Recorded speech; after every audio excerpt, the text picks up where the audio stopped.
हाँ, आज से हम स्टार्ट करने वाले contract act. Contract act, contract act.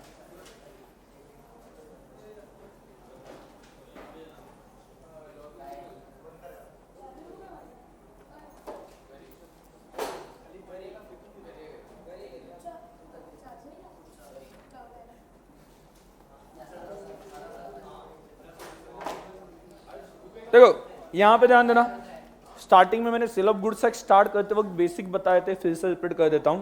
यहां पे जब कॉन्ट्रैक्ट बनता है तो क्या होगी, मिनिमम 2 पार्टीज। 2 से ज्यादा पार्टीज हो सकती है क्या कॉन्ट्रैक्ट में? 2 से ज्यादा हो सकती है, ये मिनिमम 2 होंगी, 2 से ज्यादा पार्टी भी हो सकती है। क्लियर? तो एक पर्सन दूसरे पर्सन को देगा ऑफर, एक पर्सन दूसरे पर्सन को ऑफर देगा। क्लियर? ऑफर में क्या बताएगा वो? ऑफर में बताएगा अपनी विलिंगनेस, वो क्या चाहता है, उसे क्या चाहिए बताएगा। ठीक है? और उसके बदले में कंसिडरेशन, कंसिडरेशन मतलब क्या? Something in return. बदले में क्या चाहिए मतलब मैं क्या करूंगा, तुम उसके बदले में क्या करोगे, ये जो है वो कहां पे बताया जाएगा? ऑफर में। ठीक है? वहां पे मैं अपने साइड से क्या करूंगा, उसके बदले में क्या चाहता हूं, ये बताया जाएगा। क्लियर?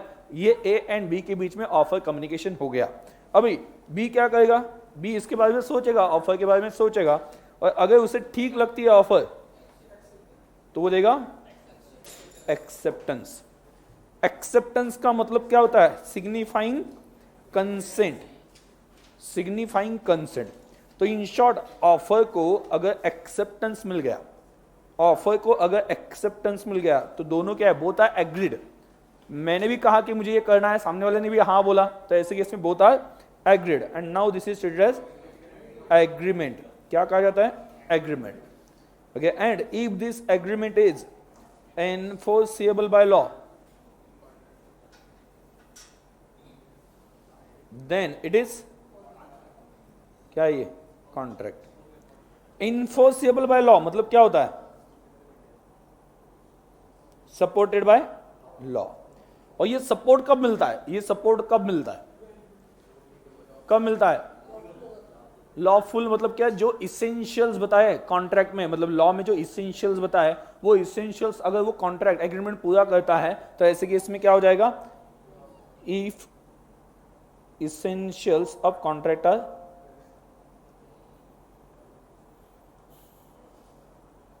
are fulfilled, वो पूरे हो गए। समझा गया? ठीक है?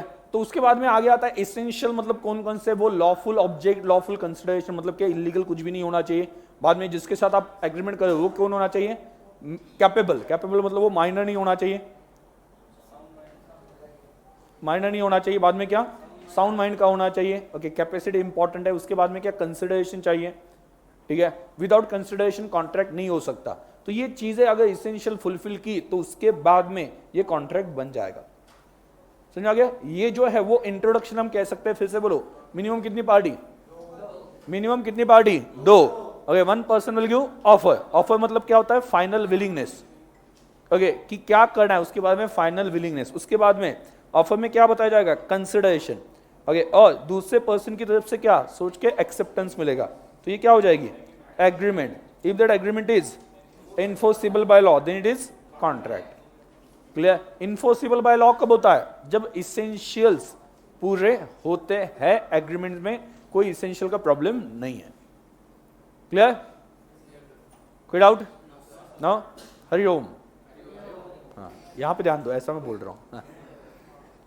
हाँ, ठीक है? तो कोई डाउट? नो? हरिओम। मुझे पता चलता है ध्यान भटक गया है, कहीं और चला गया है, वो समझ में आता है मुझे। हाँ, ठीक है, चलो आगे। तो ध्यान देना यहां पे पहले क्या दिया? Agreement. Agreement enforceable by law. Contract मतलब क्या होता है? An agreement enforceable by law. तो पहली बात है एग्रीमेंट। एग्रीमेंट का मतलब क्या है? एवरी प्रॉमिस और every set of promises forming consideration for each other. ठीक है? तो यहां पे हम क्या कह सकते हैं? प्रॉमिस यहां पे लिख देना। देखो ये डायग्राम बना लेना, उसके बाजू में सभी चीजें लिखते जानी है। ओके, मतलब क्या है कि एक डायग्राम में बहुत सारे आपके पॉइंट्स कवर हो जाएंगे। प्रोमिसेस और set of promises forming consideration for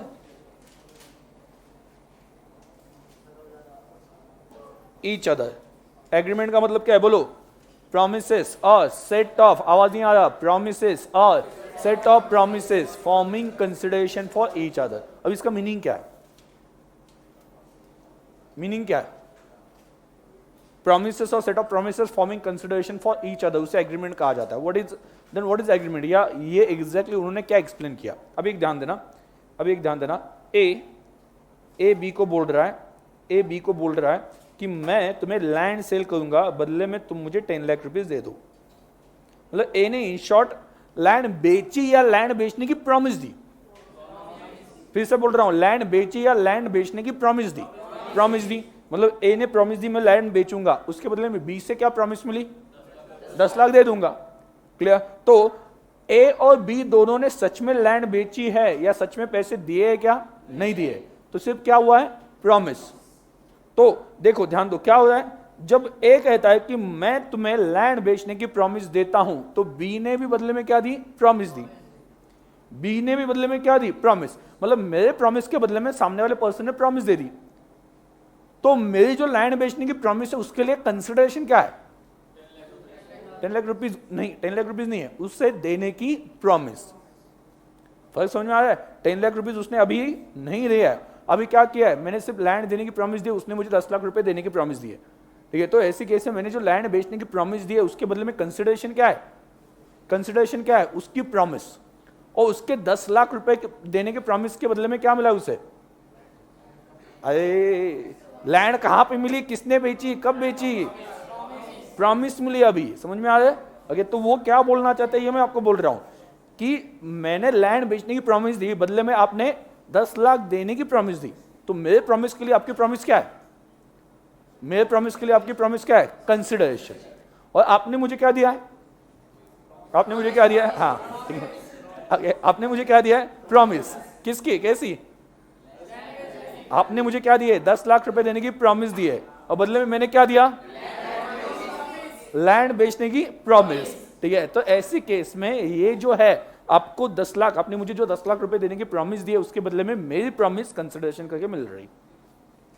तो जब ऐसा होता है कि किसी के प्रॉमिस के लिए दूसरे के प्रॉमिस मिल रही, तो वो पर्टिकुलर क्या समझाता है, एग्रीमेंट, उसे समझाता है एग्रीमेंट। समझ में आया मैं क्या बोल रहा हूं? प्रोमिसेस और सेट ऑफ प्रोमिसेस, एक प्रॉमिस या सेट ऑफ प्रोमिसेस, मतलब ऐसा हो सकता है कि एक ही कॉन्ट्रैक्ट में एक से ज्यादा ऑब्लिगेशंस कंप्लीट करने हो। ठीक है, मैं तुम्हें लैंड भी बेचूंगा, अगर मैं उसके ऊपर कंस्ट्रक्शन भी बनवा के दे दूंगा, मैं फर्नीचर भी दे दूंगा, सब कुछ लेके जा, मैं सब कुछ दे दूंगा। ठीक है, तो ऐसे केस में हो सकता है एक से ज्यादा क्या है, प्रोमिसेस है। तो set of promises forming consideration for each other, मतलब क्या, मेरी प्रॉमिस आपके लिए कंसिडरेशन, आपकी प्रॉमिस मेरे लिए कंसिडरेशन, तो इसे कहा जाता है एग्रीमेंट। मीनिंग समझ में आ गया? बोलना क्या, प्रोमिसेस और set of promises forming consideration for each other. Meaning समझ में आ गया? देखो बहुत सी बार मुझे जैसा पता है कि एग्रीमेंट मतलब क्या है, कि बहुत से स्टूडेंट्स को एग्रीमेंट इन जनरल पता होता है, बट इस डेफिनेशन का मीनिंग क्या है, ठीक है, ये जनरली पता नहीं होता है। ऐसा मैंने ऑब्जर्व किया था, मतलब जब मैं पढ़ाता था। क्लियर? तो हमें इस डेफिनेशन का, हर एक डेफिनेशन का मीनिंग समझना है। ऐसा नहीं कि सिर्फ वहां पे क्या कि हाँ ये एक एग्रीमेंट होती है। एग्रीमेंट मतलब क्या, जब मेरी प्रॉमिस आपके प्रॉमिस के लिए कंसिडरेशन बन जाए, आपकी प्रॉमिस मेरे प्रॉमिस के लिए कंसिडरेशन बन जाए, देन इट इज एग्रीमेंट। ऐसा लॉ कहता है। समझ आ गया? क्लियर? तो यहां पे एग्रीमेंट हो गया, तो उस केस में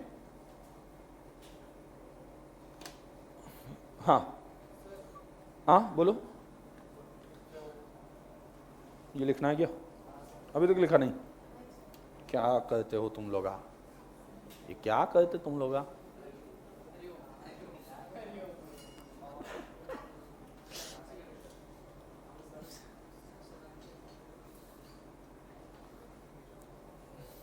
हाँ हुई हुआ क्या हो हुआ, नहीं हुआ?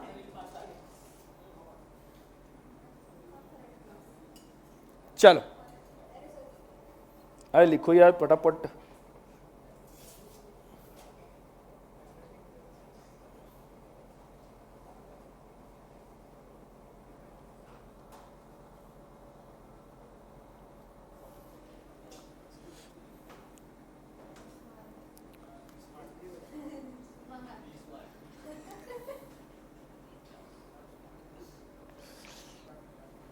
क्या आज होली है, आप यहाँ पे बैठे हो, ऐसा किसी के साथ मिलके गाना गाना चाहिए। होली के दिन दिल खिल जाते हैं,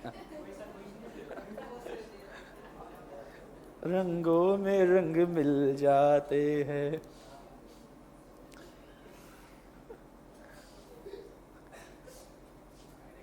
हाँ। दुश्मन भी गले मिल जाते हैं, गाना सुना है ना? नहीं, बचपन में खेलते ना वो पिचकारी, पुचुक पुचुक पुचुक। अरे आवाज ऐसा ही आता था, पुचुक।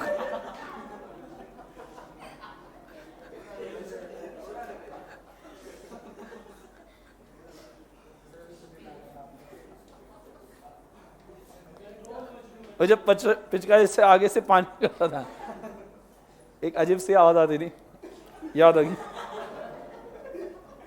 अरे हंसने वाली बात क्या है? अरे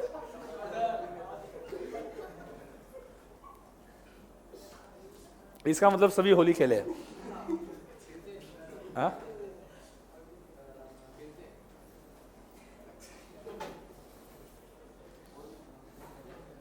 खेले ना यहाँ पे गर्ल्स में भी? नहीं सर, हमारी स्किन बहुत सॉफ्ट है, नाजुक है, एलर्जी हो जाती है।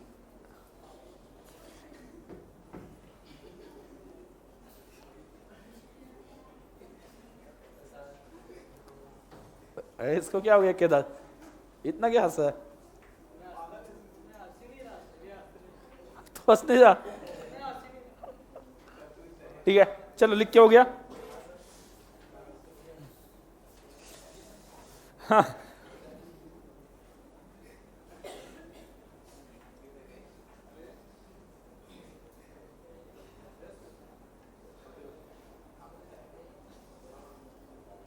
देखा? चलो गए वो दिन, अभी पढ़ाई पे ध्यान दो। जिस वक्त कलर्स हो गया, हाँ चलो अभी आगे। प्रॉमिस, प्रॉमिस का मतलब क्या है? प्रॉमिस का मतलब क्या है? एग्रीमेंट का तो बता दिया, अभी अंडरलाइन करना फर्स्ट पेज पे। प्रॉमिस का मतलब क्या है? When the person to whom the proposal is made signifies his assent thereto, proposal is said to be accepted. Proposal when accepted becomes promise. Promise का मतलब क्या होता है? Promise. Proposal when accepted becomes, इसका मतलब क्या है? अगर एक्सेप्ट नहीं किया प्रपोजल तो वो प्रॉमिस नहीं होती है। प्रॉमिस का मतलब क्या होता है? It is one type of obligation कि ये कंप्लीट करना पड़ेगा। ठीक है, जैसे कि फॉर एग्जांपल मैं आपको बोलता हूं मुझे लैंड आपको बेचनी है, लेकिन आपने कुछ उसके बदले में एक्सेप्टेंस दिया ही नहीं, तो मेरे ऊपर ऑब्लिगेशन क्रिएट हुआ क्या कि मैंने आपको लैंड बेचनी चाहिए, ऐसा कुछ है क्या? नहीं है। मतलब प्रॉमिस कब कहते हैं? मतलब इन शॉर्ट प्रॉमिस मतलब क्या? आगे याद रखना, जो वादा किया हो निभाना पड़ेगा। ठीक है, तो सुना है ना गाना, जो वादा किया वो निभाना पड़ेगा। ओके, तो सिंपल, जब ऐसा होता है ना वादा किया तो निभाना पड़ेगा, तो वो प्रॉमिस है। मतलब ये वहां पे बेसिकली देखो, मैंने बोला कि लैंड बेचनी है, मुझे लैंड बेचनी है, आपने कुछ भी नहीं बोला, तो मुझे कंप्लीट करना है क्या उसे? नहीं। तो ये प्रॉमिस हो सकती है क्या? नहीं। ये वादा हो सकता है क्या? नहीं। तो याद रखना, अगर प्रॉमिस तभी कहेंगे हम, ऑफर को प्रॉमिस तभी हम कहेंगे जब सामने वाला एक्सेप्ट करता है। Otherwise there is no obligation on me to complete it. मेरे ऊपर कंप्लीट करने का कोई ऑब्लिगेशन नहीं आता है। समझ आ गया? आपके साइड से एक्सेप्टेंस आना चाहिए तभी जाके वो प्रॉमिस बनती है, otherwise it is not promise. Clear? समझ आ गया? और एग्रीमेंट भी क्यों बदला है? प्रोमिसेस और set of promises forming consideration for each other. Agreement बन गई मतलब क्या? एक्सेप्टेंस मिल गया ना, मतलब वो प्रॉमिस बन चुकी है। और एक प्रॉमिस दूसरे प्रॉमिस को क्या बन रही है? कंसिडरेशन। क्लियर? तो when proposal accepted it becomes promise. The following points emerge from the above definition. When person to whom proposal is made second signifies is assent. Assent का मतलब क्या है?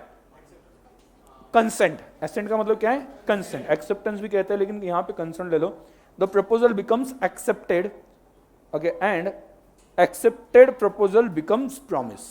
अंडरलाइन करना, accepted proposal becomes promise. Clear? समझ आ गया? लेकिन obviously बहुत सारे कंडीशंस है वो पर्टिकुलर कॉन्ट्रैक्ट बनने के लिए जो हमें आगे बढ़ने हैं। सिर्फ एग्रीमेंट तक अभी हम पहुंचे हैं, प्रॉमिस तो एग्रीमेंट तक बने, लेकिन वो एग्रीमेंट या प्रॉमिस वो कॉन्ट्रैक्ट में कन्वर्ट होगी या नहीं होगी वो आगे की बात है। मतलब कुछ वहां पे क्या है कि प्रॉमिसेस क्या होती है? इम्पॉसिबल भी होती है, जो हो ही नहीं सकती। ठीक है, ऑफर दिया, सामने वाले ने एक्सेप्टेंस भी दे दिया, मतलब एक्सेप्टेंस दे दिया मतलब क्या, जो आपने ऑफर दी वो प्रॉमिस बन गई या एग्रीमेंट भी बन गया। तो ऐसी केस में वहां पे क्या होता है कि कुछ इम्पॉसिबल होती है, जैसे कि फॉर एग्जांपल, ठीक है, कोई इमोशंस में, ओके, इमोशंस में एकदम इमोशनल हो गया और बोल दिया कि तुम मेरे से शादी कर लो, मैं तुम्हारे लिए चांद तारे तोड़ के लाऊंगा। ऐसा होता है ना इमोशन में, उस, हाँ बोल देते हैं ऐसा, चांद तारे तोड़ के लाऊंगा मैं, और सामने वाले ने एक्सेप्ट कर लिया, ठीक है मैं शादी करूंगी, ओके अब ये लेके, हाँ चलो चांद तारे लेके आओ। ओके, तो ऐसी केस में जो चीजें पॉसिबल ही नहीं, देखो ऑफर को एक्सेप्टेंस मिल गया, ये प्रॉमिस बन गई, बट प्रॉमिस जो है वो क्या होनी चाहिए? पॉसिबल भी होनी चाहिए ना। ठीक है, तो प्रॉमिस बन गई मतलब कॉन्ट्रैक्ट बन गया ऐसा नहीं है, अभी तो सिर्फ क्या बन गई है? एग्रीमेंट बन चुकी है। एग्रीमेंट से कॉन्ट्रैक्ट बनने के लिए कुछ चीजें फुलफिल होनी चाहिए। वो इम्पॉसिबल होना चाहिए कि नहीं होना चाहिए? नहीं होना चाहिए। इम्पॉसिबल होना चाहिए कि नहीं होना चाहिए? नहीं होना चाहिए। ठीक है, मैंने पहले से ही लॉ पढ़ा था, इस वजह से मैम को कोई प्रॉमिस नहीं दिया ऐसी, हाँ मैं चांद तारे तोड़ के लाऊंगा, ठीक है, लाइक दैट वो बोला जाता है। मतलब टीवी में जो है वो स्पेसिफिकली मैंने सुना है बॉलीवुड की मूवीज में। हाँ क्या?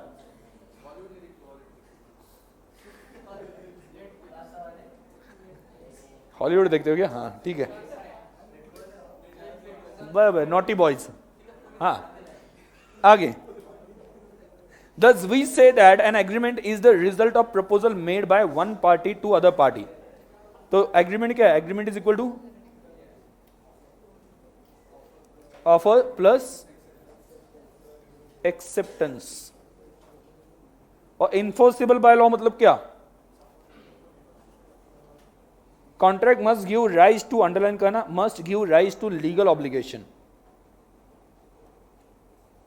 तो कॉन्ट्रैक्ट का अंडरलाइन करना, कॉन्ट्रैक्ट इज इक्वल टू क्या? Accepted proposal plus enforceability. Enforceability मतलब क्या? Support by law. तो नीचे एक टेबल दिया है, दिख रहा है क्या? प्रपोजल पहले सीक्वेंस दिया, प्रपोजल बाद में क्या आता है? एक्सेप्टेंस, बाद में ये क्या होता है? एग्रीमेंट, लीगल इन्फोर्सिबिलिटी, तो कॉन्ट्रैक्ट। तो यही मैंने बना के दिया था ना अभी, क्लियर? ये क्या बन जाता है अभी? Agreement versus contract. ध्यान दो, कॉन्ट्रैक्ट बनाए, ध्यान दो सिंपल बात है, कॉन्ट्रैक्ट बनाए तो कॉन्ट्रैक्ट कैसे बनाए? पहले एग्रीमेंट ही बनाई थी ना, और बाद में वो सपोर्ट मिला लॉ का, तो इस वजह से कॉन्ट्रैक्ट बन गया। मतलब all contracts are agreements, but all agreements are not contract. सभी कॉन्ट्रैक्ट क्या होते हैं? एग्रीमेंट होते हैं, बट सभी एग्रीमेंट्स कॉन्ट्रैक्ट नहीं होते। जैसे कि कौन कौन से एग्रीमेंट्स? जिसमें लॉफुल ऑब्जेक्ट ना हो, लॉफुल कंसिडरेशन ना हो, बाद में अगर अपने माइनर के साथ किया हो, माइनर के साथ एग्रीमेंट किया हो, हाँ कुछ बोल भी नहीं, हाँ ठीक है,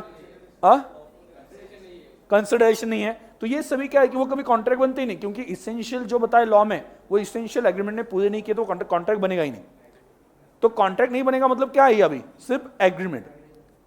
ठीक है, ऑल कॉन्ट्रैक्ट्स, बोलो all contracts are agreements, but all agreements are not contract. तो ऐसे कौन कौन से एग्रीमेंट्स है जो कभी कॉन्ट्रैक्ट बन ही नहीं पाते? तो जो इम्पॉसिबल नेचर के होते हैं, ठीक है, जो इलीगल नेचर के होते हैं, जो जिसमें कंसिडरेशन मिसिंग होता है, जिसमें, हाँ बताया ना इम्पॉसिबल, कितनी बार बताऊं? हाँ पहला इम्पॉसिबल, बाद में माइनर के साथ, इनकैपेबल पर्सन के साथ, clear? Agreements which are specifically declared as void, जिसे वॉइड बोला गया। वॉइड मतलब क्या? जिसका लीगल इफेक्ट कुछ भी नहीं, लॉ बोलता है कि एग्रीमेंट है ही नहीं, या ऐसा कोई कॉन्ट्रैक्ट बन ही नहीं सकता। तो ऐसे केस में वहां पे वो जो होता है वो कभी कॉन्ट्रैक्ट बन ही नहीं सकते।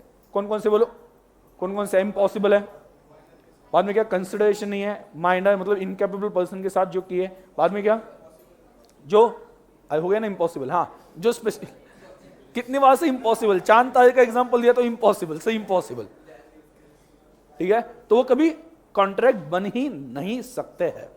क्लियर? तो यहां पे देखना एग्रीमेंट, एग्रीमेंट का मीनिंग क्या है बोलो, डेफिनेशन, एवरी प्रॉमिस और set of promises forming consideration for each other, and contract का मतलब क्या है, agreement which is enforceable by law, right. आगे scope, agreement it is wider term, why it is wider term, क्योंकि एग्रीमेंट बनाने के लिए कोई प्रॉब्लम नहीं, बट उसमें से कुछ कॉन्ट्रैक्ट बनता है, तो बड़ी कंसेप्ट कौन सी है, एग्रीमेंट, एग्रीमेंट से फिल्टर होकर क्या बनता है, कॉन्ट्रैक्ट बनता है, एग्रीमेंट से फिल्टर होकर कॉन्ट्रैक्ट बनते हैं, क्यों, क्योंकि सभी एग्रीमेंट कॉन्ट्रैक्ट नहीं बन पाते। तो यहां पे contract it is used in a narrow sense. आगे लीगल ऑब्लिगेशन कहां पे क्रिएट होती है बोलो, कॉन्ट्रैक्ट में, अंडरलाइन करना, contract necessarily creates legal obligation, legal obligation, what is obligation, duty, responsibility कि हमें ये करना ही है, अब ये करना ही पड़ेगा, कुछ ऑप्शन नहीं है। ये कब होता है, जब वो कॉन्ट्रैक्ट बनता है तब। एंड बाद में क्या, all agreements are not contract, और आगे क्या दिया, all contracts are agreements, all contracts are agreements. Clear? All agreements are not contract but all contracts are agreement. Clear? Essentials देखो क्या क्या इसेंशियल्स है, हाँ ध्यान देना, एज गिवन बाय सेक्शन 10, याद रखना, ये सेक्शन तो याद रखना बनता ही है। इसेंशियल्स सेक्शन 10 में क्या बोला है, एग्रीमेंट होनी चाहिए, फ्री कंसेंट होनी चाहिए। फ्री कंसेंट का मतलब क्या होता है, which is not cause by question और अंडर इन्फ्लुएंस। मतलब देखो मैं शॉर्ट में बता देता हूं, रियल चीज जो हम कह सकते हैं कि फ्री कंसेंट जिसे कहते हैं कि हाँ जो आपने बोला वही मैंने समझा, जो बोला और मैंने जो समझा वो दोनों सेम है, ये भी इंपॉर्टेंट है। आपने जो बोला और मैंने जो समझा वो सेम है, और मैंने विदाउट एनी प्रेशर उसे हाँ बोल दिया। तो देखो सिर्फ प्रेशर के अंदर आके कंसेंट देना, ओके, ये फ्री कंसेंट नहीं है, ऐसा नहीं बोल सकते। मतलब प्रेशर तो फ्री कंसेंट को क्या करता है, अफेक्ट करता ही है, तो उसके साथ साथ क्या आता है कि अगर आपने जो बोला था ओके वो मुझे समझ में नहीं आया या मैं अलग समझ रहा था, उसके लिए मैंने एक्सेप्टेंस दे दिया, तो उस केस में भी मैंने जो कंसेंट दी ना वो इस एग्रीमेंट के लिए नहीं थी।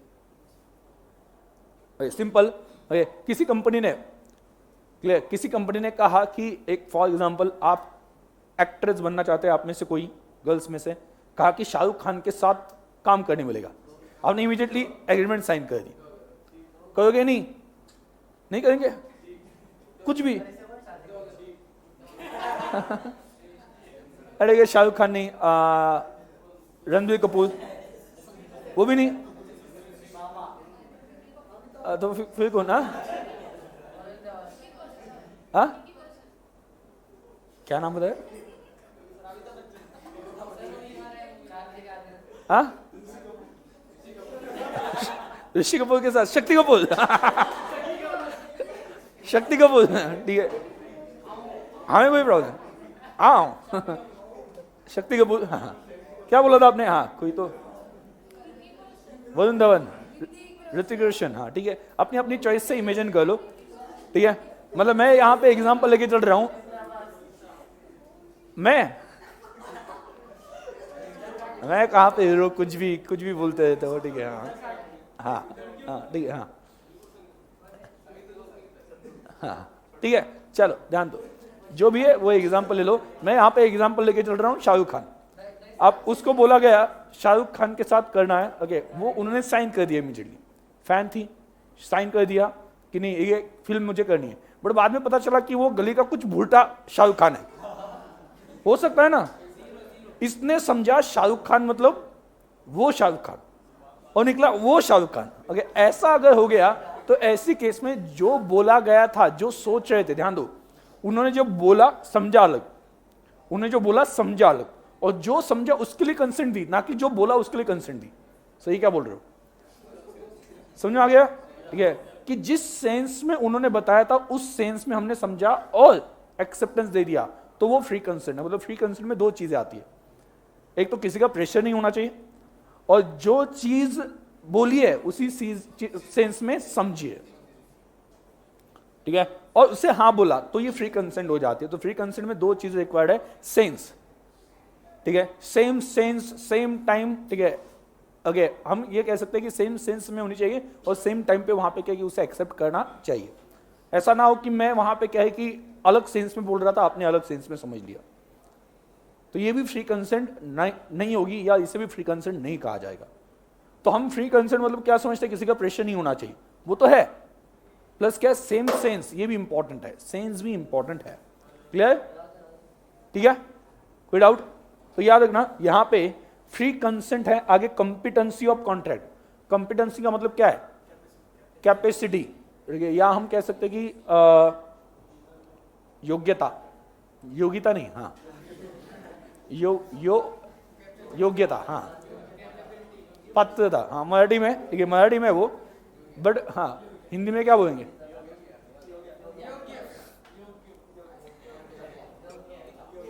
Lawful consideration. और क्या होना चाहिए, लॉफुल कंसिडरेशन।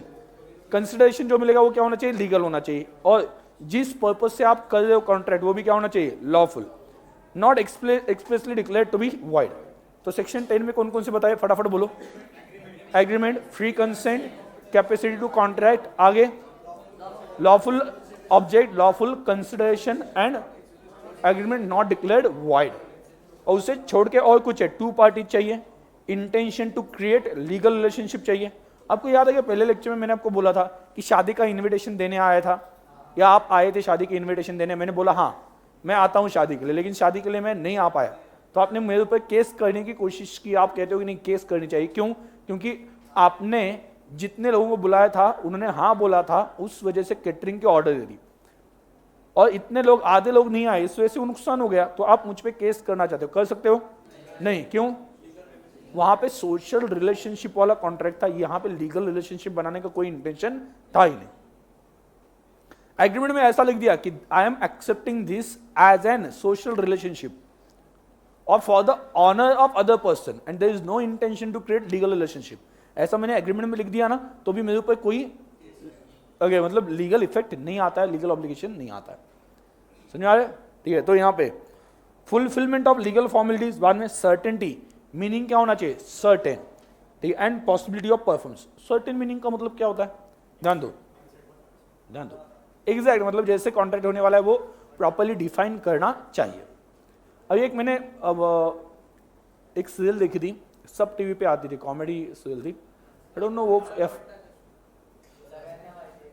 तारक मेहता नहीं, ठीक है, दूसरा कुछ तो भी था शायद से, FIR या वैसे कोई तो अलग होगी, मुझे याद नहीं है एग्जैक्टली किस वजह से था, बट ये इंसिडेंस वहां पे हुआ था। एक पर्सन दूसरे पर्सन के साथ एग्रीमेंट करता है, आई विल सेल, मतलब मैं आपको कार सेल करूंगा इंस्टॉलमेंट में, ठीक है, ये उनके साथ एग्रीमेंट होती है।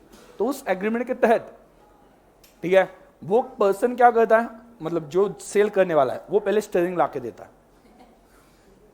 बाद में व्हील्स ला के देता है अलग से, बाद में सीट्स ला के देता है।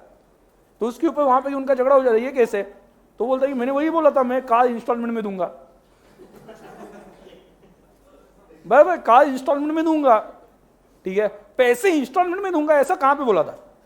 या पैसे इंस्टॉलमेंट में आएंगे ये बोला ही नहीं था, मैंने क्या बोला, कार इंस्टॉलमेंट में आएगी या कार इंस्टॉलमेंट में दी जाएगी। तो इसके ऊपर उनका झगड़ा दिखाया, वो एज एन फन दिखाया, बट कंफ्यूजन तो क्रिएट होता है ना। अभी अगर सही तरीके से देखा जाए तो जो स्टीयरिंग दे रहा है, ठीक है, जो व्हील्स दे रहा है वो सही बात बोल रहा है, कार इंस्टॉलमेंट में देने की बात होगी, समझ में आया ना? पैसे इंस्टॉलमेंट में बात नहीं हुई, हम बोलते होते ऐसा बोलते हैं ना, क्या बोलते हैं, बाइक इंस्टॉलमेंट पे ले ली, समझ आ गया, बाइक इंस्टॉलमेंट में ले ली, मतलब पहले सिर्फ जाके चाबी लेके आए, बाद में जाके उसका सीट लेके आए, ठीक है। हम बोलते वक्त ये नहीं कि पैसे हमने बाइक ले ली बट पैसे इंस्टॉलमेंट में दिया, ऐसा नहीं बोलता है। तो ऐसा ना हो कि ऐसी कुछ आप वहां पे लैंग्वेज यूज कर लो जिससे कंफ्यूजन क्रिएट हो, और वो कंफ्यूजन क्रिएट हो गया तो आगे क्या होगा, डिस्प्यूट। और अभी ध्यान दो कि ऐसे केसेस जो है वो कोर्ट में चले गए, तो कोर्ट की तरफ से भी क्या डिसीजन दिया जा सकता है, मीनिंग ही क्लियर नहीं, आपके बीच में डिसाइड किया वही क्लियर नहीं है। मतलब एक पर्सन बोलता है कि मुझे जो है वो तुम 100 लीटर ऑयल भेज दो, उसे ऑयल चाहिए था बालों को लगाने वाला, उसने गाड़ी में डालने वाला ऑयल भेज दिया, समझ आए? अभी कोर्ट की तरफ से डिसीजन, कोर्ट के सामने क्या लिखा हुआ है एग्रीमेंट में, 100 लीटर्स ऑफ ऑयल उसे चाहिए। अभी कोर्ट कौन सही कौन गलत क्या बोले, बता सकते हैं कि कोर्ट की तरफ से ये सही है ये गलत है, क्यों? क्योंकि उसमें लिखा ही नहीं कौन सा है। तो दोनों भी सही दोनों भी गलत कैसे बोल सकते हैं, नहीं बोल सकते। तो उस केस में कोर्ट उसे सपोर्टिंग कहता है कि ये ले लो, भाग जाओ यहां से, निकल जाओ, दफा हो जाए। ओके, ये कौन बोलेगा, कोर्ट की तरफ से बोला जाएगा। क्यों? क्योंकि कुछ डिसाइड ही नहीं कर सकते। मीनिंग कुछ क्लियर हो तो बता सकते हैं कि नहीं, अगर ऐसा आपके बीच में डिसाइड था, उसके हिसाब से ये सही है ये गलत है। बट मीनिंग ही डिसाइड ना हो या मीनिंग ही क्लियर ना हो, डिसाइड ना हो मतलब क्या, क्लियर ना हो, तो कौन सही और कौन गलत ये हम फाइंड आउट कर सकते हैं या नहीं कर सकते। तो इस वजह से कौन कौन से है इसेंशियल्स बोलो, कौन कौन से है? 10 AS, सॉरी 10 के हिसाब से, AS नहीं, हाँ अकाउंट पढ़ाने की आदत पड़ गई, AS 10 AS 11, हाँ property plant and equipment. Okay, तो 10 सेक्शन 10 के हिसाब से क्या है, एग्रीमेंट, और क्या, फ्री कंसेंट, आगे कॉम्पिटेंसी, आगे lawful object, lawful consideration, agreement not declared void. Clear? ये याद रखना, ये इंपॉर्टेंट है टेबल, उसे मार्क कर देना, ये याद रखना है, जैसा है वैसा पूरा याद रखना है। सेक्शन 10 में क्या आता है, सेक्शन 10 के बाहर क्या आता है। आगे, not given by section 10 but वो होने चाहिए, two parties intention to create legal relationship, fulfilment of legal formalities, और आगे क्या, certainty of meaning, possibility of performance, possible होना चाहिए, इम्पॉसिबल, हाँ तुम्हारा पॉइंट आ गया, पॉसिबल, हाँ ठीक है, हाँ टू पार्टीज, दो पार्टीज होनी चाहिए। हम खुद के साथ ही कॉन्ट्रैक्ट कर सकते हैं क्या? नहीं कर सकते, कौन कर सकते, कैसा कॉन्ट्रैक्ट? हाँ वो खुद के साथ कर सकता है, कैसे?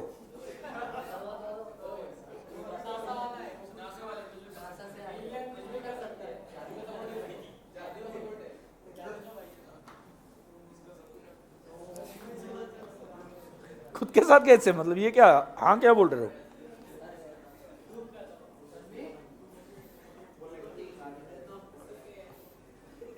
स्वयं सेवक,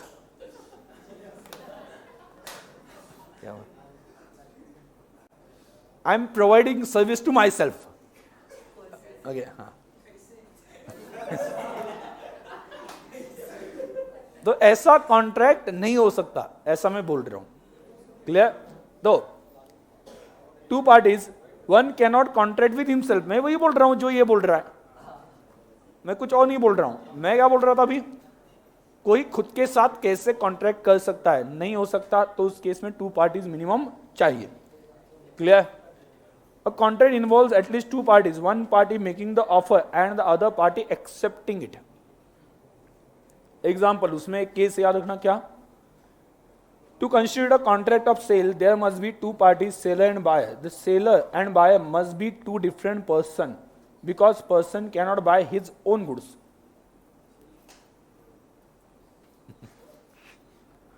हमने सेल ऑफ गुड्स एक्ट में पढ़ा हुआ है, क्या पढ़ा हुआ है?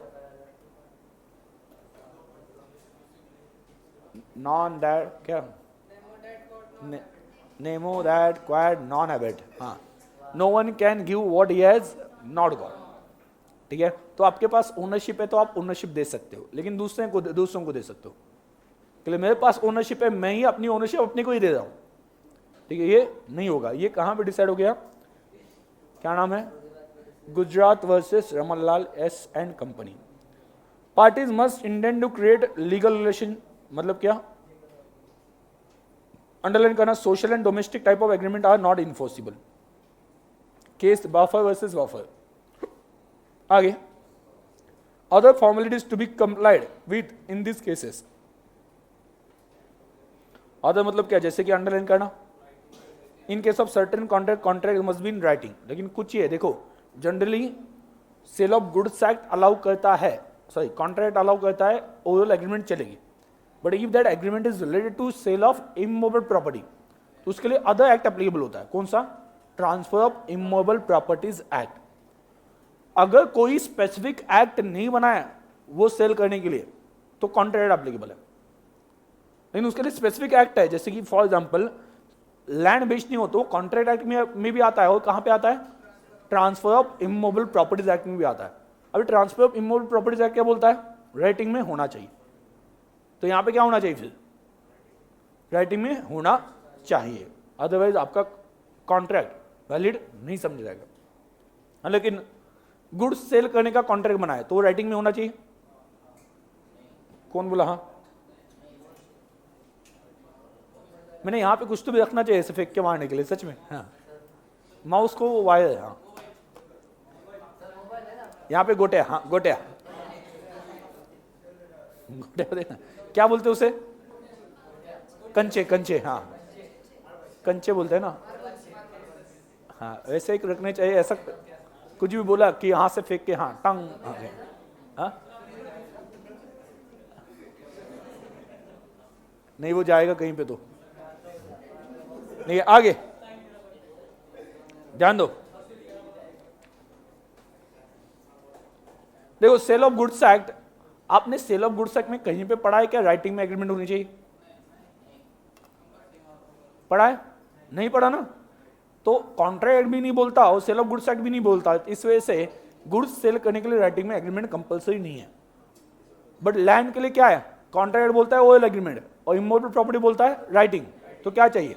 राइटिंग में चाहिए। सुनिए आगे, ये आगे सर्टेनिटी ऑफ मीनिंग, अभी मैंने बताया A agrees to sell B 100 tons of oil. याद है कौन सा ऑयल? वो डिफाइन नहीं किया है। हाँ बट वो सामने वाला एक ही टाइप का ऑयल बेचता है, वो एक टाइप का ही ऑयल बेचता है और उसे बोला कि 100 टन्स ऑफ ऑयल चाहिए, तो सर्टेन मीनिंग हो गया। याद रखना ये वाला जो मैंने बता दिया क्या, but other person is selling only one type of oil then this becomes certain. लिख देना।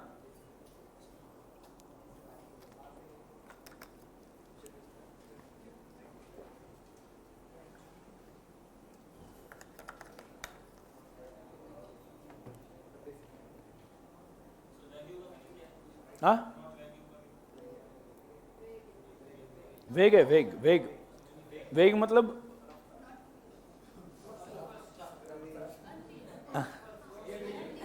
अनरियल, मतलब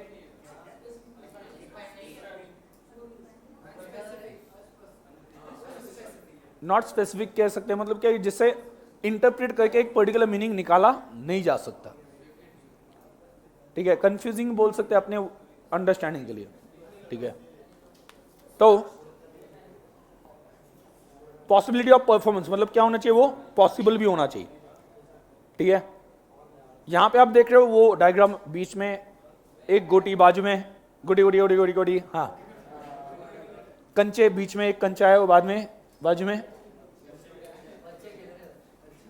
तो उसमें सभी एक्सप्लेन किया है। इसेंशियल्स क्या क्या है आपने पढ़ा हुआ है, क्या होना चाहिए? Free consent, lawful object, meaning certain, बाद में possibility, not declared void, legal formalities, capacity of parties, बाद में lawful consideration and intention to create legal relationship.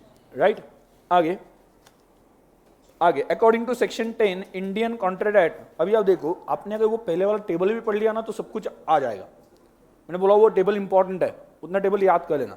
बाकी आगे की चीजें आपको अगर सेक्शन 10 में बताओ कि ये चीज आती है,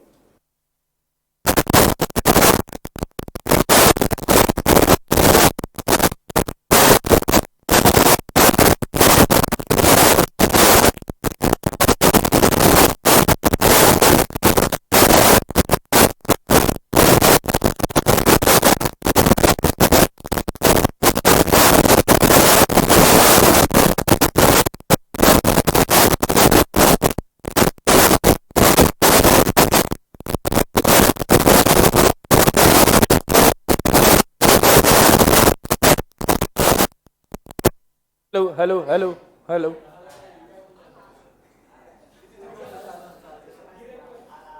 उसका सेल गया था, सेल रुकावट के लिए खेद है। आपने ये गाना सुना होगा ना, बाबा जी की बूटी, उसमें लास्ट का डायलॉग है ना, बाबा जी के सीधे प्रसाद में रुकावट तो है पर साला रुकावट के लिए कोई खेद नहीं है। देख लो गाना, मुझे पर्सनली पसंद है। ठीक है, बाबा जी की बूटी बाबा जी आई लव यू।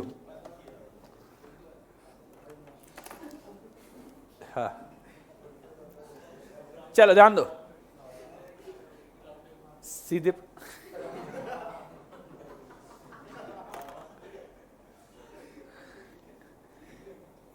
आगे तो ये याद रखना, क्या याद रखना है, क्या याद रखोगे, वो टेबल जो मैंने बताया था वो टेबल याद रखना है, इंपॉर्टेंट है टेबल। वो टेबल सेक्शन के साथ याद रखना, ठीक है, कि सेक्शन 10 में क्या आता है वो याद रहना चाहिए। आगे ऑफर एंड एक्सेप्टेंस और एन एग्रीमेंट, क्लियर, तो ये तो हमने पढ़ लिया ना। एवरी प्रॉमिस, और कितनी बार बोलोगे, हो गया। फ्री कंसेंट, फ्री कंसेंट मतलब क्या, टू और more person are said to consent when they agree upon, underline करना, same thing in same sense, underline करना, सेम थिंग एंड, मैंने अभी बोला था ना सेंस, शाहरुख खान, ठीक है, same thing in same sense, ठीक है। तो this can also be understood as identity of mind in understanding, मतलब अंडरस्टैंडिंग जो है वो दोनों की सेम है, आइडेंटिकल है, तो उसे हम कह सकते हैं। और उसे दूसरा नाम क्या है, कंसेंसस एड एडम, मिला क्या, कंसेंसस एड एडम मिला। Further such consent must be free, such consent must be free, free मतलब कि विदाउट एनी प्रेशर। ऐसे कौन कौन से एस्पेक्ट्स है या ऐसे कौन कौन से फैक्टर्स है जिससे कंसेंट अफेक्ट होती है, तो उसमें कौन सा आता है, question, under influence, fraud, mistake, misrepresentation, ठीक है। तो अंडरलाइन करना वो भी, question, under influence, fraud, misrepresentation, ये आता है। एंड लास्ट मिस्टेक,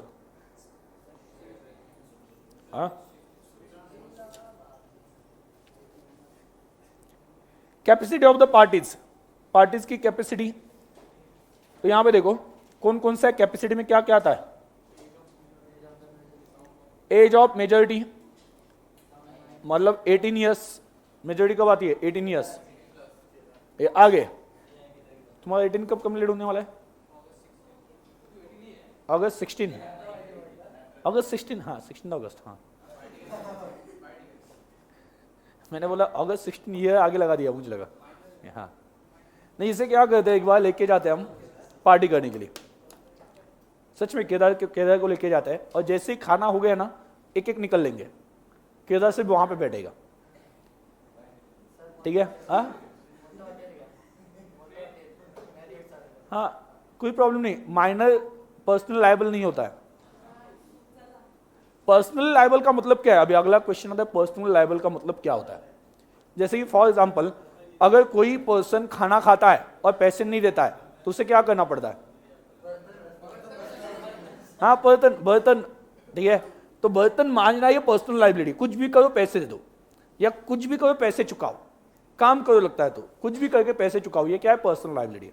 तो माइनर के ऊपर पर्सनल लायबिलिटी नहीं है, तो केदार उनको समझाएगा how I am not personal liable, ठीक है, और वहां से निकल आ जाएगा, कोई प्रॉब्लम नहीं है, ठीक है, मतलब उसे बर्तन मांजने की जरूरत होप सो नहीं पड़े, अगर वो लॉ फॉलो करते होंगे तो, ओके, अदरवाइज कर लेगा, ठीक है। पर्सनल लायबिलिटी मतलब क्या होता है कि कुछ भी करो और ये पैसे चुकाओ, दिस इज पर्सनल लायबिलिटी, ये माइनर के ऊपर कभी नहीं होती है।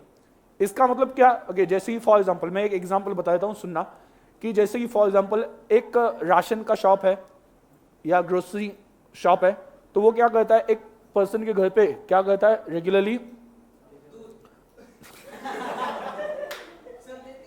हाँ ठीक है,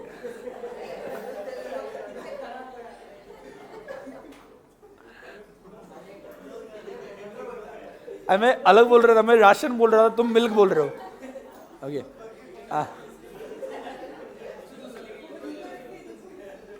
क्लास में बैठ के क्या क्या याद आया, हाँ तो ध्यान देना, तो राशन रेगुलरली देता है हर महीने के लिए, अभी माइनर के पास वापस करने के लिए पैसे नहीं है, तो वो दुकानदार बोलता है कि तुम एक काम करो, हर महीने मेरे पास काम करो, मैं महीने के तुम्हें 6,000 रुपए देते जाऊंगा और 6,000 रुपए में से 3,000 राशन के कट कर लूंगा और बाकी 3,000 दे दूंगा। तो इस केस के लिए आप क्या बोलोगे, समझ में आ गया, 2 महीने सप्लाई किया, कितना हो गया, 3,000 2 महीने का बिल हो गया, मतलब 6,000।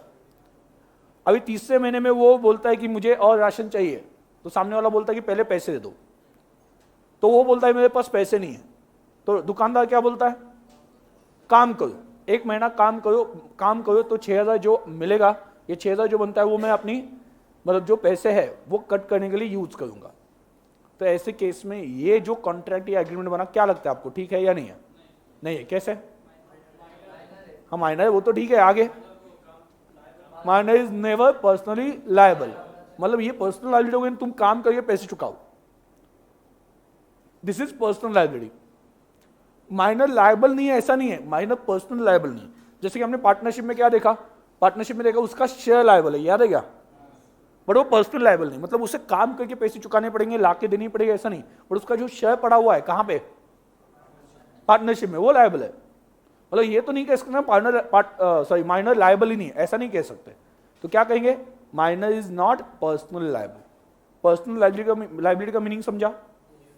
अभी उसमें भी ऐसा होता है कि नेसेसरी उसे सप्लाई की, मतलब क्या, फूड, बाद में क्या, clothes, shelter, education and instructions, ये मिल्क, फिर से मिल्क पे, हाँ वो फूड में आता है। तो माइनर को food, clothes, shelter, education provide किया, उसके लिए खर्च किया, तो भी वहां पे क्या होता है कि ये जो खर्च किया ना उसके लिए माइनर की प्रॉपर्टी लायबल बन सकती है, लेकिन माइनर पर्सनल लायबल नहीं है। इसका मतलब क्या बनता है, minor is liable but he is not personal liable. Personal liability का मीनिंग समझा क्या? क्या क्या मतलब क्या? हाँ मैं वही बोल रहा हूं, मैं जो बोल रहा हूं, पर्सनल लायबिलिटी, हाँ मतलब क्या है, व्हाट इज पर्सनल लायबिलिटी?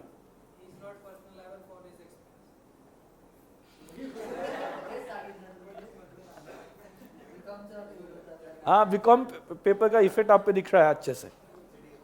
अभी बताया ना मैंने, पर्सनल लायबिलिटी मतलब क्या होता है, कुछ भी करो लेकिन वो पैसे चुका दो, काम करो कुछ भी करो, ठीक है, ये पैसे चुका दो, उससे पर्सनल लायबिलिटी बोलते हैं। जैसे कि फॉर एग्जांपल मैंने आपके पास से पैसे लिए और बाद में मैं बोल रहा हूँ कि पैसे नहीं है, तो ऐसे केस में आप क्या बोलोगे, कुछ भी करो लेकिन पैसे मेरे वापस मुझे चाहिए, काम करो उसके लिए कुछ भी हो, ओके वो चाहिए। तो ये किसके लिए अप्लाई होता है, मेजर के लिए, माइनर के लिए एप्लीकेबल नहीं होता है। तो उससे आप काम करने के लिए बोलो, उससे काम करके पैसे निकलवा लो, ऐसा नहीं चलेगा। हाँ उसके पास पैसे होंगे अगर तो वो ले सकते हो क्या, यस, हम उसे पर्सनल लायबल नहीं पकड़ रहे हैं, ठीक है। तो अगर उसके पास मेरे पैसे, मैंने पैसे जो दिए थे ना वो उसके पास अभी भी पड़े हुए हैं, तो मैं वापस ले सकता हूं, हाँ है ना, यस, क्योंकि मैं उससे ये नहीं बोल रहा हूं तुम काम करके पैसे कमा के ला के दो, मैं मेरे पैसे वापस ले जाऊं, बट उसने वो पैसे खर्च कर दिए, तो समझ आ गया, तो उस केस में उसकी पर्सनल लायबिलिटी नहीं है।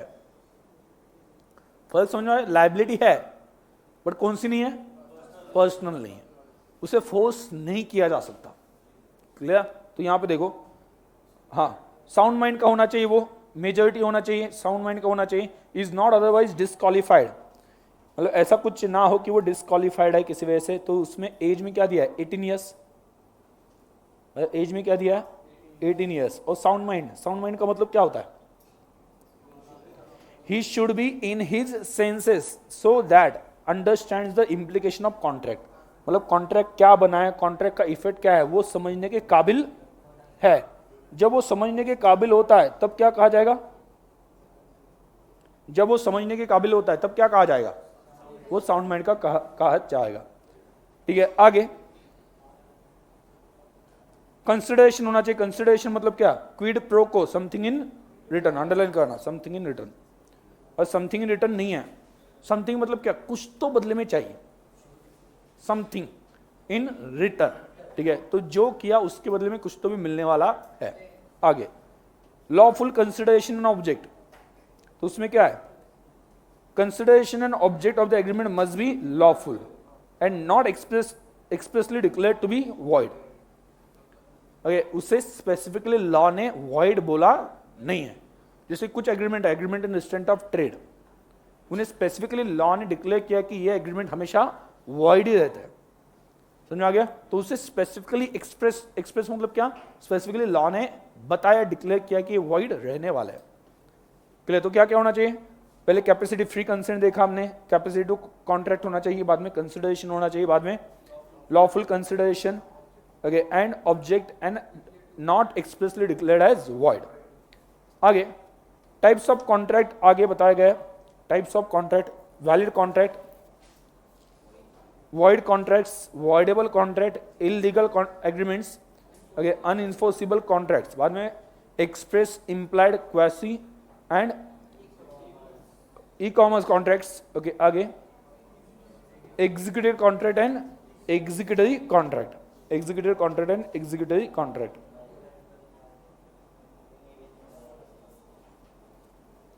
ध्यान दो, वैलिड कॉन्ट्रैक्ट तो हमने ऑलरेडी पढ़ा है क्या? Agreement enforceable by law is valid contract, agreement enforceable by law is valid contract. Void का मतलब क्या है? Agreement not enforceable by law. अगर वो इन्फोर्सिबल नहीं, अभी इसमें देखो दो कंसेप्ट है, ध्यान देना, void agreement and void contract. लिख लेना कहीं पे, वॉइड एग्रीमेंट्स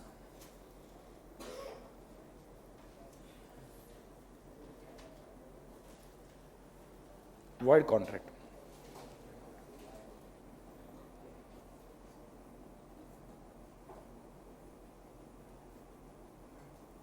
void agreement क्या होता है? It was illegal at the time of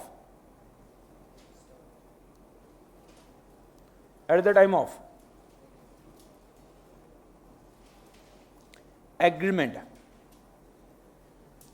agreement बनते वक्त ही वो इलीगल था, तो ये क्या हो जाएगा? void agreement. ये कभी कॉन्ट्रैक्ट बनेगा ही नहीं.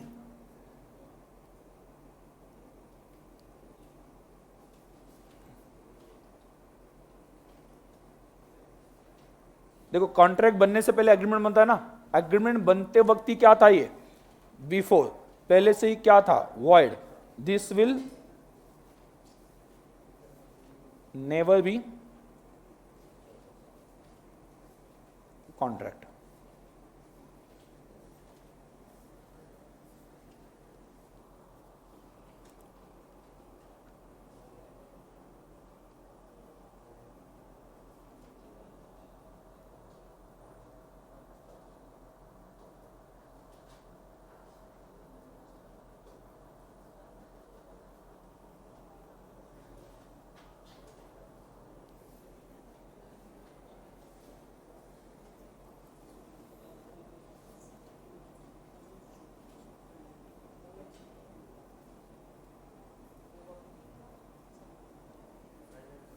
आफ्टर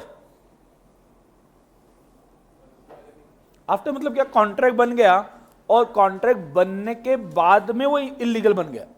मतलब जैसे कि फॉर एग्जांपल पहले लॉटरी लेना इलीगल नहीं था, फॉर एग्जांपल लॉटरी निकाली और अचानक से गवर्नमेंट की नोटिफिकेशन आ गई और बोला कि लॉटरी लेना, उसके ऊपर पेमेंट करना आगे से इलीगल है. तो ऐसे केस में क्या हो गया? जब कॉन्ट्रैक्ट बना था उस वक्त इलीगल नहीं था, कॉन्ट्रैक्ट तो बन गया ना, और कॉन्ट्रैक्ट बनने के बाद में उसे इलीगल डिक्लेयर किया गवर्नमेंट ने उनके प्रोसेस से वो डिक्लेयर किया, हम उसमें आ गए. हम उसमें आ गए मतलब क्या हो गया? हमने कॉन्ट्रैक्ट किया था और हमारे पैसे मिलने से पहले ही वो इलीगल डिक्लेयर कर दिया. तो ऐसे केस में क्या हो गया? ये कॉन्ट्रैक्ट बना था और बाद में इलीगल बन गया. समझ आ गया? ठीक है, तो इसे क्या कहा जाएगा? Void contract. क्या कहा जाएगा? Void contract. इलीगल सब्सिक्वेंट कब होता है? वो सब्सिक्वेंट इम्पॉसिबिलिटी. कॉन्ट्रैक्ट बन गया और बाद में क्या हो गया? वो सब्सिक्वेंट इम्पॉसिबिलिटी आ गई. उसमें क्या आ गया? Change in law. दूसरा declaration of war.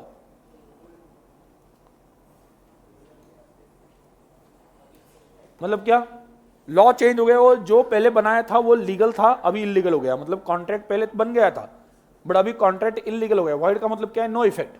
Null and void मतलब क्या? No effect. मतलब लॉ के हिसाब से वो कुछ है ही नहीं, ऐसा माना जाएगा. मतलब जैसे कि फॉर एग्जांपल इसे आप एग्रीमेंट बुलाते हो, इसमें सभी टर्म्स एंड कंडीशन लिखा है. आप इसे कोर्ट के पास लेके जाते हो तो कोर्ट क्या है? एग्रीमेंट पढ़ के बोलेगा ये सही है, ये गलत है, इसने इसे डैमेजेस देने चाहिए. बट जब अगर इसमें लिखा हुआ कोई भी चीज, अगर इसमें लिखा हुआ ऑब्जेक्ट इलीगल बनता है तो कोर्ट के हिसाब से ये सिर्फ कागज बन जाएंगे. इसमें लिखा हुआ कुछ भी नहीं है, इसको कोई लीगल इफेक्ट नहीं है. तो इसका मतलब क्या हो गया? ये एग्रीमेंट क्या हो गया? वॉइड. ये क्या हो गया? वॉइड, जिसको जीरो इफेक्ट है. कोर्ट में जाओगे, कोर्ट की तरफ से बिल्कुल भी सपोर्ट नहीं मिलेगा.